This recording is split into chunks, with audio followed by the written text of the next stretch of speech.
I think given the obstacles that every team's been through this year, not just swimming, not just here at FDU, I think we did a good job. I mean, obviously it's no secret that every team has to deal with COVID this year, and kind of going piece by piece, day by day, not really being able to plan too far ahead. I think we adapted, we did pretty well with it. Our women's team had a great dual meet record, our guys team was 500. So I think that's a good sign for both sides, and I think it's good to show that despite everything that's gone on, we've maintained our camaraderie and stuck together as a team. Overall, this season went very well. I think this is our best winning record that we've ever had in the program, so that's a really good goal that we accomplished. With that, we are heading into Max as the 7th seed on the preseason poll, which again is the best seed we've ever been before. So I think we're ready to go into Max and surprise a lot of coaches there with how good the FDU swimming program has gotten within the past year, how much we've improved. I mean, I'll just start by saying I'm looking forward to seeing everybody swim this weekend because they've all been working hard. So I'll start there. I think you have to obviously start with some people that are seated high in the conference. I know Sarah Doherty's seated high in both the IMs, the 200 backstroke. Jimmy, her brother, is seated high in the breaststrokes and the 200 IM. But then Juliana, she's a freshman, and freshmen kind of do crazy things at these meets. So I'm curious to see how she does. I know we have a lot of girls relays that are seated really high. But all in all, I think I'm excited to see everybody because as a whole, the team looks good right now during taper. And I haven't had that for a few years, where everybody kind of seems to be on the same page and seems to be feeling good and telling me they're feeling good. So all things point to good swims this week at conference. So I am seated pretty high in my 3 individual events this upcoming weekend. I'm really looking forward to swimming those. I've dropped a lot of time in those events since coming to FDU, so it's really exciting, mostly to see what I can do, see what times I can get.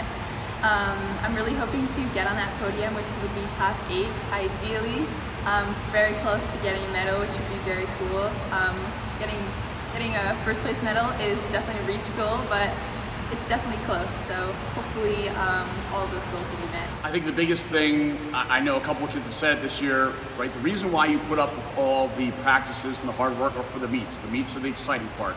So I think I'm looking forward to the excitement. I'm looking forward to the Graham Aquatic Center getting loud. That place really does have a special environment to it during finals when it's crowded with all the fans, the teams, and I know spectators limited this year, but we do have 14 swim teams now, and I think with every single team being on the pool deck, it always makes for an exciting environment and always brings out the best swimming in everybody. So I think that's what I'm looking forward to more than anything.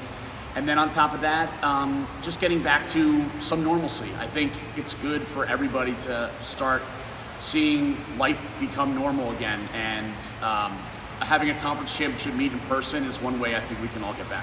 Over the last 2 weeks, we've been starting our taper. So during taper, we cut down our yardage and we try and lower the intensity so we're fresh for Max. Through that, we've stayed in the weight room, we've stayed in the pool. We just are committed to keeping our strength up while healing from a long season of hard work. So over winter break, I'll start there. We've really ramped up the volume, total volume for practice, total volume for the week, and really got in the weight room hard, all to prepare for taper these last 10 days or so. If you don't work hard, there's nothing to really taper off of. So with that being said, we had to put in the hard work leading up to this point. Now, when it comes to taper, we've lightened up in the weight room, but we kept it in all the way up until the meet. And then we really lowered the volume. So the last few days we were doing a lot of sprinting, a ton of rest, and the split times we saw were good. Again, it leads up to excitement for this week because the times are there in practice, so you know they're gonna be there physically at the meet, and then it's just a matter of following through and executing.